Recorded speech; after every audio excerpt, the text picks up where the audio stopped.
Hello, Marco. It's very strange because our torch wrench, we test it. It's all in good condition. So I want to show a video, let you know how to use it. First, we need to push this button and add our Scott.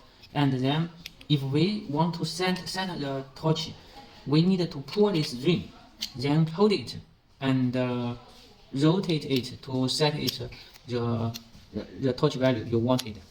Now let us set it at 10 nm. Okay, now it's set. Okay, then we tighten the screw. Okay, so you can see when it reaches the 10 m, you can hear the click. It's not like a normal wrench. Okay, so the key for you use it is to pull this ring, then adjust the torch value. Okay, I think all is clear now. You can have a try. And if you have any other problem, you can also contact us and leave a message to us. Okay.